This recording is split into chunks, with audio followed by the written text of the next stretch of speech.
Welcome to Moneyweb at Midday, the actuality news show, offering unique insights and in-depth analysis, featuring South Africa's top business leaders, newsmakers, and analysts for today's professionals. Your host, Jeremy Maggs. Hello, and thank you for listening to Moneyweb at Midday. In the next 30 minutes, I'll put some context around the numbers, perspective around the politics, some clarity around the choices facing us in South Africa. Welcome, I'm Jeremy Maggs.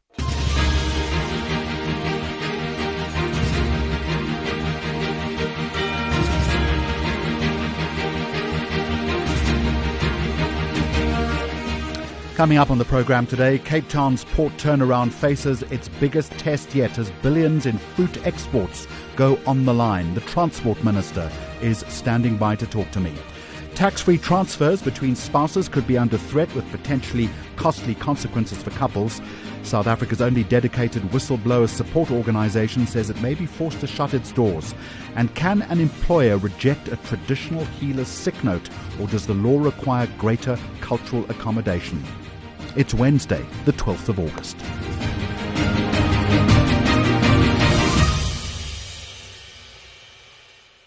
Now, billions of rand in fruit exports are riding on whether the Port of Cape Town can deliver a reliable export season. Transnet says vessel delays are down, equipment is improving and contingency plans are stronger. But last season's disruptions cost fruit exporters heavily and forced significant volumes through to other ports. So my question, has the problem genuinely been fixed? South Africa's Minister of Transport, Barbara Creecy, is on the line. Minister, a very warm welcome. After billions of rands in losses last season, can you assure fruit exporters that Cape Town is not going to fail them again this season? Let's be honest, last year was a mess. Jeremy, last year was a grave disappointment to all of us because we had spent about 2 billion rand on new equipment for the Port of Cape Town. We were very confident because in previous years equipment breakdown had caused problems with the season. But between November and December last year, we had 32 days of wind speeds over 100 kilometers an hour, which basically means that every second day we were unable to load fruit. And that is an enormous challenge for the deciduous fruit industry and the table grape industry, because you would understand that most of those producers are targeting tables in Northern Europe in the Christmas week. So unlike the citrus season, for example, which is more diffuse, this is a very intensive season, and there's really no room for delays and for errors. What I can share with you is that yesterday was a very good meeting that we had with producers and also with agents. And let me speak first of all what we are doing from our side, and then I'll talk about how the broader ecosystem wants to function to get better outputs in this season. So from the side of Transnet, we've analyzed what went wrong last year. The key issue is when the wind stops, can you get all hands on deck immediately? Because you may only have 5 or 6 hours in which to load up a ship before the wind starts again. And what we found was that we didn't have sufficient labour available in the docks. And this year we have reorganized the leave schedule so that those stevedores that are working in the Western Cape don't take leave during the intensive season. But what we are also doing is we are bringing in stevedores from Durban and also from the port of Gqeberha, so that when the wind stops, we can operate every berth in the dock.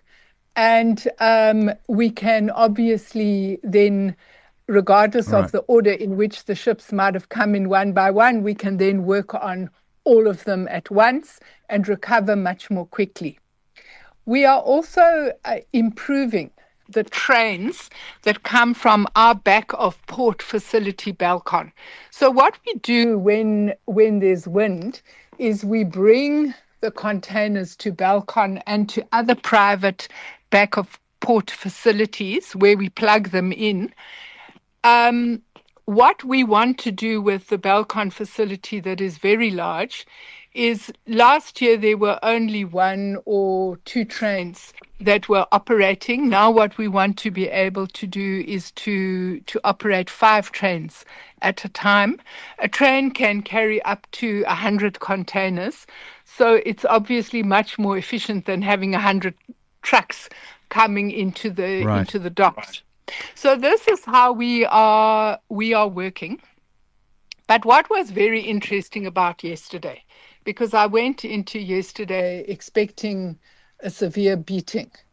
And what was interesting was the agents were saying, look, Transnet has improved. What we now need to do is we now need to set up a port community of practice so that we have control and oversight over the entire value chain. So we don't just want to have Transnet and producers. We need to have agents who are responsible for transportation and back of port storage and relationship with farmers. But we also need the shipping lines there so that when there is a problem, we can work together how we're going to solve the problem, and all the ducks will be in a row. Minister, let me put this to you. Cape Town was ranked last out of 400 container ports in the last World Bank Performance Index. You've listed a lot of improvements, but are they genuinely transformational, or are you simply recovering from an exceptionally poor base? Look, and I mean, this was said to me in the meeting yesterday, that the low base was 2023. 24, 25, we did better. I think the issue in 25 was that we didn't do as well as we thought we would do because of the exceptional wind. But as far as I'm concerned, climate change is a fact of life. So we have to accept that we are likely to have severe wind, and we can't be using that as an excuse for not performing. What we have to do is to develop our operating systems to such a point that we can operate even if there is extreme wind. And when that wind dies, we must be ready to roll, and it must not take us 3 days to get our act together. Minister, 9 of Cape Town's 11 terminals, as I understand it, are already privately operated. If the container terminal continues to underperform, are you prepared to bring significantly greater private sector participation into that operation as well? That would seem to me to be the current trajectory.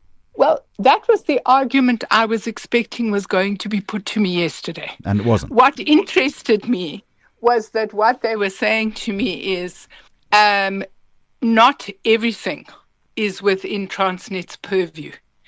And in modern ports, they have this community of port system. In a lot of modern ports, this is an IT system backed up by AI. It reflects for all players the whole value chain. And if you want to improve once your equipment and your labor are functioning, then you've got to be looking at the whole value chain from the producer to the ship. And they were saying to us, your war rooms are fine, but your war rooms are focused on Transnet itself. Now we need to be putting up a war room that is dealing with the whole value chain, and everybody in that value chain has to be accountable. We hear that Transnet is being more transparent, more accountable, more responsive, but the agents need to be more, and the shipping lines themselves. Obviously, that's complicated, Jeremy, because the agents are competing with each other and the shipping lines are competing with each other. So there's all kinds of information they don't want to put into the public domain. But what we are working on during August and September is what information do we need in order that the value chain functions effectively. And how will everybody who is normally competing with each other cooperate on this baseline information so that we get better productivity? Of course, in the long term, we want to put in an IT system to handle this, but while we are developing that system, we've got to be using human beings. Barbara Creasy is South Africa's Minister of Transport. Thank you very much indeed. Building wealth doesn't happen by chance. It happens by making the right decisions. Join John Manike from Old Mutual at the Moneyweb Economy and Investing Conference at the Money Summit as he shares practical strategies for building long-term wealth, avoiding common investment mistakes and creating lasting financial success in the real world. Tuesday, the 1st of September at the Sandton Convention Centre. Register for free using the promo code MONEYWEB.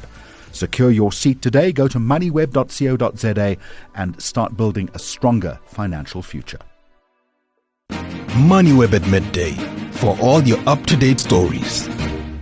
Now, I read that a long-standing tax exemption for transfers between spouses could soon be restricted, but only where the spouse receiving the assets is no longer a South African tax resident. Now, let me try and explain. National Treasury says some couples are exploiting the exemption by transferring substantial wealth to a non-resident spouse before the second partner emigrates. That would sharply reduce the capital gains exit tax. So let's explain to you who's exposed and whether maybe Treasury has gone a little too far in this respect. I'm going to talk to tax attorney at the Leap Group, Reinhard van Rensburg. A very warm welcome to you. So, in your analysis, is Treasury closing a genuine tax avoidance loophole, or some are suggesting maybe penalising people simply because their spouse lives abroad? Yes, Jeremy. So firstly, thanks for having me. So Treasury did make it clear that they want to introduce this change specifically for wealthy taxpayers who are exploiting a loophole whereby a resident spouse is donating assets to a non-resident spouse simply to avoid the exit tax. But in reality, within the Income Tax Act, there's already a rule applied to those type of donations. So when a resident spouse donates assets to a non-resident spouse, it already triggers a capital gains tax at that point because the rollover relief does not apply to that transaction, whereby a resident spouse donates to a resident spouse, the recipient spouse moves into the shoes of the donating spouse with the same base cost, same market value of the same asset. But that changes when a resident spouse donates to a non-resident spouse.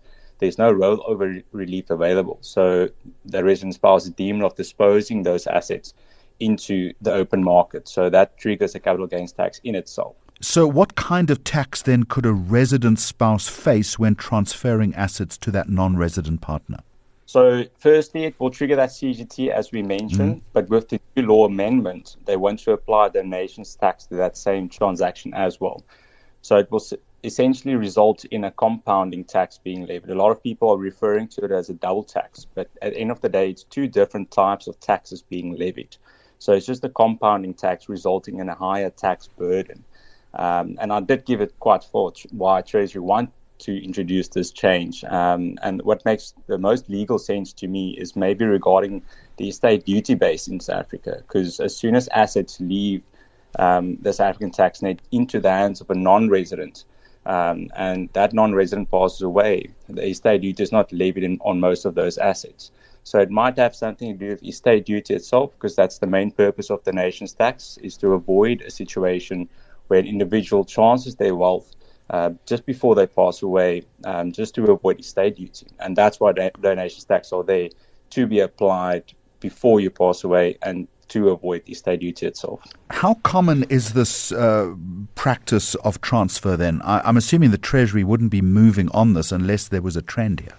Yeah, so we have seen it on numerous occasions in practice, but in my case, I advise my clients to simply remain subject to the Section 9H deemed disposal, because Section 9HB also triggers the exact same taxes on that transaction if you donate to a non-resident spouse. So whether you donate the assets to a non-resident spouse or keep it in your own name, when ceasing tax residency, both those type of transactions will result in the same deemed disposal being triggered essentially if you take a look at the correct wording within the Income Tax Act.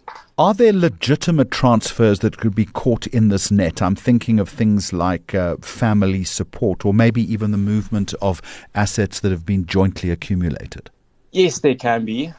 So the tax law change is focusing and targeting wealthy taxpayers avoiding a loophole. But at the end of the day, it will also apply to ordinary South Africans having to transfer assets to family spouses abroad while they're non-resident for a specific purpose.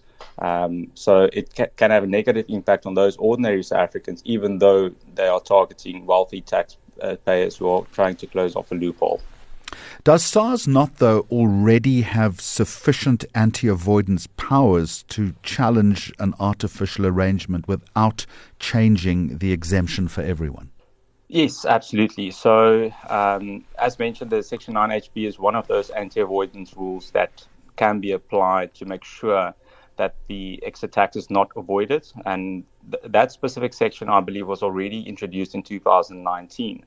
So when a resident spouse donates the assets to a non-resident spouse, the extra tax is triggered in any case. And that's the type of anti-avoidance rule already being applied. So it's very interesting to see them trying to introduce a donations tax change on the same transaction, which actually covers a different type of purpose relating to estate duty. Is there the risk that a couple could face tax in the country where the non-resident spouse lives? And if I'm following my own thread here, that surely could create a double tax problem. So not really a double tax problem, because if we take a look at donations tax specifically, it's always levied to the donor.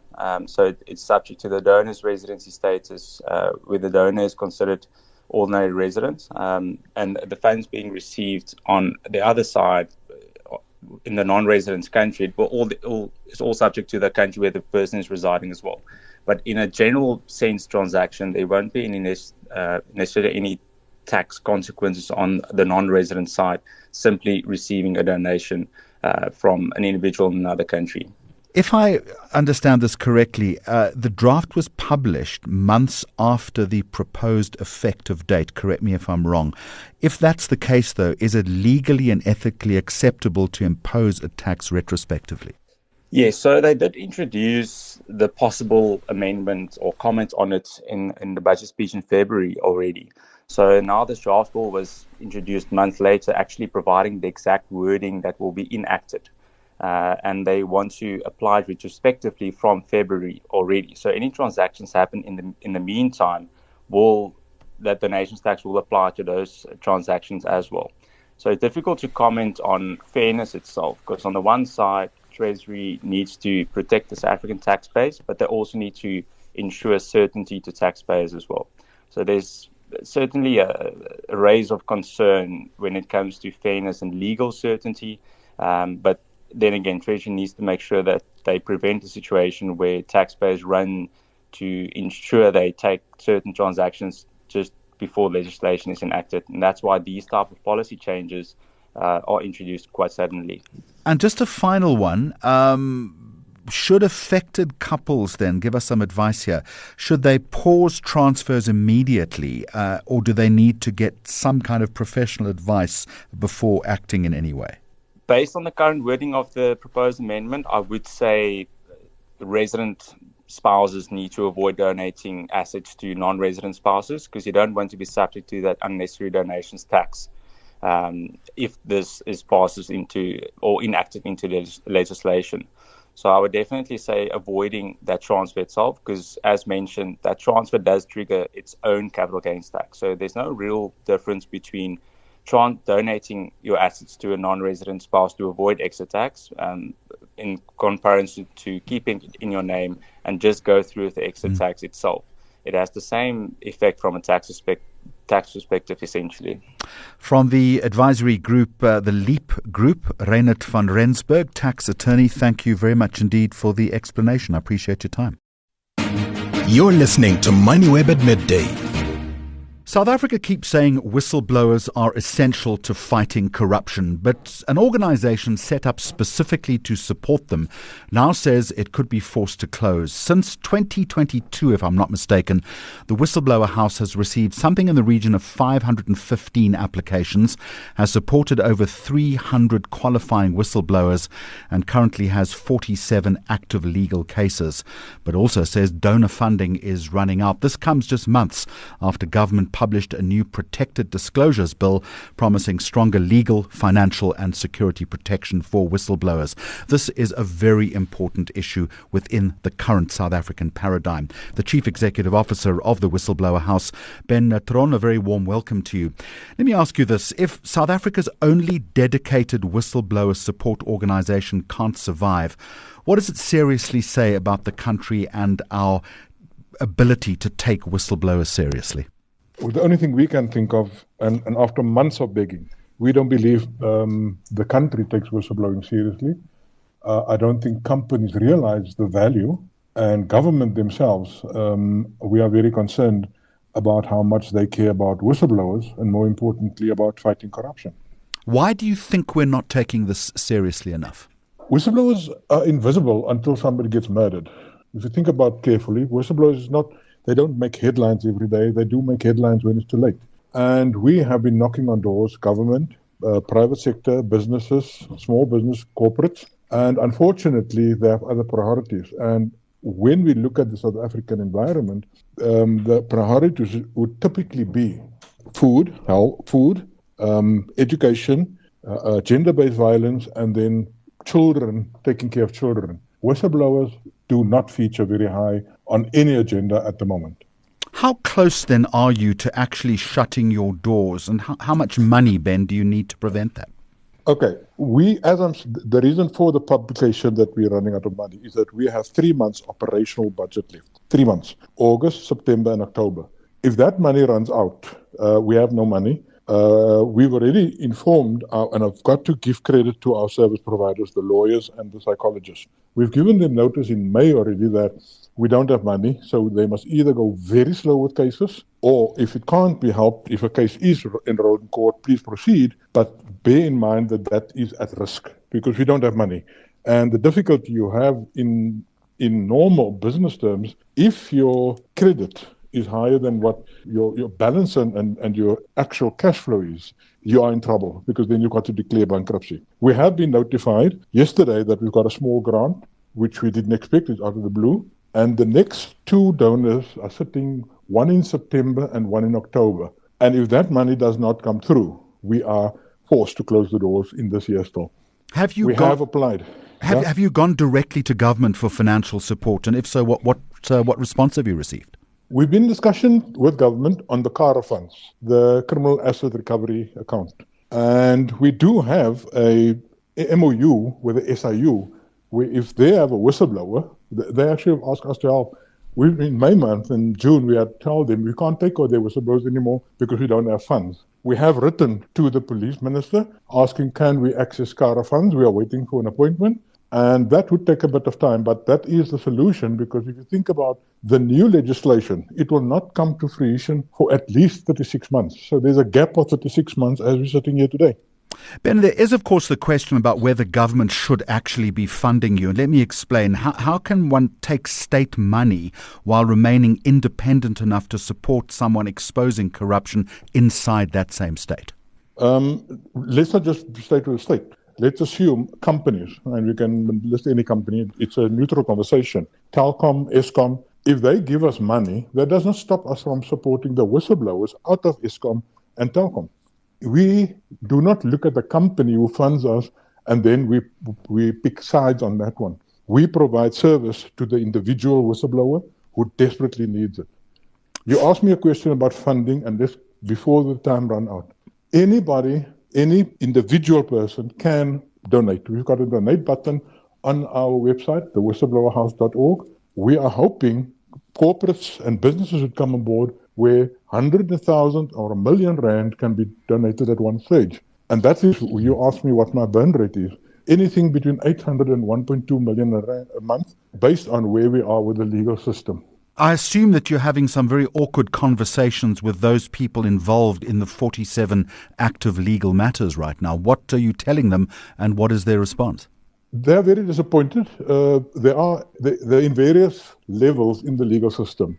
And what we've spoken to both our clients, the whistleblower, and the service providers. And the service providers have agreed where absolutely critical, they will continue with the services. And at pro bono, and if money becomes available, we then talk about, do we have enough money to actually pay them? We cannot afford to recruit new service providers or add workload, because that would be irresponsible. Ben, as far as I understand it, government's new Protected Disclosures Bill promises confidentiality, access to legal aid, and even witness protection in serious cases. If those protections work, why should an organization like yours still be necessary?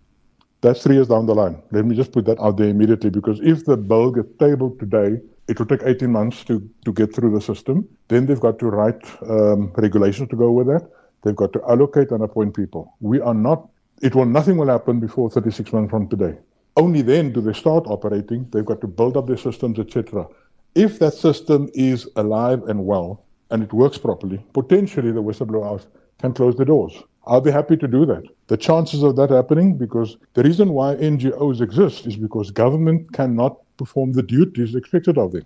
Ben Theron, thank you very much indeed. You are the Chief Executive Officer of the Whistleblower House. Moneyweb at midday, for all your up-to-date stories. Now, can an employer reject a sick note issued by a traditional healer? The law may allow a company to refuse it as proof for paid sick leave, but dismissing the underlying cultural belief, I think, could still lead to an unfair labour decision. The issue has been sharpened by the Incapacity Tribunal involving Judge Lepono Lekale, where medical evidence and traditional beliefs point in a very different direction. It really is a big South African issue. I want to talk to Jonathan Goldberg now, who is chairman of Global Business Solutions. Such an interesting issue, Jonathan. Welcome to the program. Can an employer legally reject then a traditional healer's sick note? Hi, Jeremy, and to you. Hello to your listeners. So there are two things we got to just understand. One is payment for the sick note.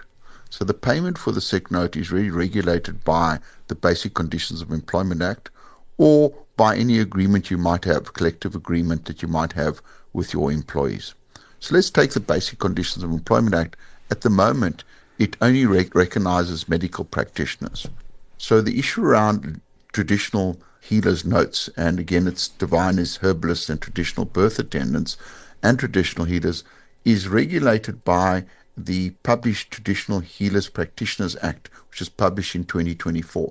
But that has not been affected yet. So there's an intention to include these traditional healers based on registration, a whole lot of compliance. But that's not gone through yet, and mainly because there have been objections from traditional healers about this act. So that's still in debate. So currently, only medical practitioners that are registered and accredited, that includes some nurses that have additional qualifications, they can issue these notes, and these notes then be paid by the employer. It does, though, create a tricky situation, difficult for an employer then to avoid unfairly discriminating against an employee's cultural beliefs. So there are two issues. So that's in respect of payment, whether you have to pay.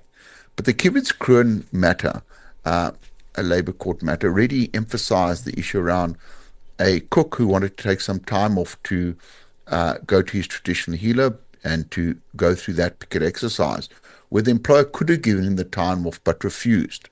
That time would have been no work, no pay generally. So it's a different issue as to whether you need to accommodate a person's traditional beliefs or a person's traditional note. Whether you have to pay for it, of course, is the question regulated currently by the BCA, Basic Conditions of Employment Act, which of course will change when the Traditional Healers Health Practitioners Act comes out. But currently you would still have to consider whether Johnny or Jeremy could take the time off and go through a traditional healer program, as an example, to heal me if I believe that was going to heal me, and give me the time off. That's an incapacity decision. Can the employer allow Johnny to go off without any particular pay for that period of 2 months to go through that particular program? That's the issue. And the Kivitz-Kroon matter says, well, you've got to recognize my beliefs, and if you can get a temp in or other people can cope, then you should allow me the time off, because I'll come back. I'll come back a better person, healed, and be able to continue to cook in your establishment. Am I correct in thinking that you've also identified the bigger problem, not traditional healing, but more the state's failure to establish a functioning practitioner register? The state's tried, Jeremy, but of course, again, practitioners have to be registered with the appropriate statutory body. And again, that requires the tax net and the registration net, etc., etc. And of course, some people don't want to participate in that particular structure. So there are some objections to the way the current Traditional Health Practitioners Act has been positioned. But the point is, it has to come out. It will come out. And I think these people that are registered and accredited by a professional body will then be able to issue these notes in terms of the Basic Conditions of Employment Act. But there's a conundrum, because until that register exists, it's going to be difficult, Jonathan, for an employer then to establish whether the healer is genuine, qualified, or, as I think you're intimating, even identifiable. And then effectively, from a payment perspective, you don't have to pay, but you still have to consider whether I could take the time off and your establishment could accommodate me. Now, remember, in South African labour law, many, many companies have recognised traditional healers. So they're part of the 30 or 36 days in a 3-year cycle, and they acknowledge these particular traditional healers notes by a collective agreement. But the law is still catching up with that. And again, I think for the law to compel employers to pay, there has to be some type of accreditation, some type of registration. And of course, for all of us South Africans, some recognition that these are accredited businesses that are paying their taxes, as an example. So as we have this discussion now with things fairly opaque, where does an employer draw the line between respectful accommodation and an absence that the business can no longer sustain? I think it's a real factual question based on the job. And I think I always say that in terms of South African law, correctly so, the Basic Conditions of Employment Act, we have to give a female employee who has a child, of course the Van Wyk Constitutional Court judgment affects that too, but we have to give 4 months off. So generally the tolerance for me is always around about 4 months, because no matter what the position is, the person who gives birth can get 4 months off. So we tolerate that in terms of the law. So I would imagine that most organizations who have the request would have to have some type of tolerance around 3 to 4 months before they could say, we can't tolerate this anymore, we can't keep you employed. That would be my guideline. Again, I've already alluded to the payment situation, and that's from organization to organization as to whether you want to extend your payment beyond the Basic Conditions of Employment Act. But I think we've got to have a bit more tolerance in respect of people who have the belief that they need to go through a program to heal them, as an example. And if that's a couple of months, I think most organizations can tolerate that. So if that's the case, then what should every employer now put into a sick leave and incapacity policy to, Jonathan, avoid any kind of discrimination and abuse? I think the fact that requests for time off will be considered based on the operational requirements of the business. And I think, you've got to have an open mind in respect of looking at the request and looking at the operational requirements and trying to accommodate the person. Because people have beliefs, like I have the belief that a specialist might cure me.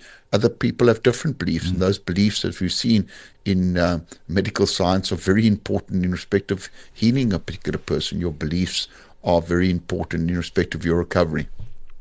Jonathan Goldberg, thank you very much indeed. You're the chairman of Global Business Solutions. And that's where we are going to leave it for today. You've been listening to Moneyweb at Midday. We're here every weekday at noon with the latest in current affairs, the economy and policy. You can always catch the podcast version a little later. Thank you for making us part of your day. Until next time, goodbye. Listen to the daily live stream of Moneyweb at midday or download episodes on moneyweb.co.za, the Moneyweb app, Apple Podcasts and Spotify, or follow Moneyweb News on social media for more updates. Moneyweb, your trusted source for business and investment insights.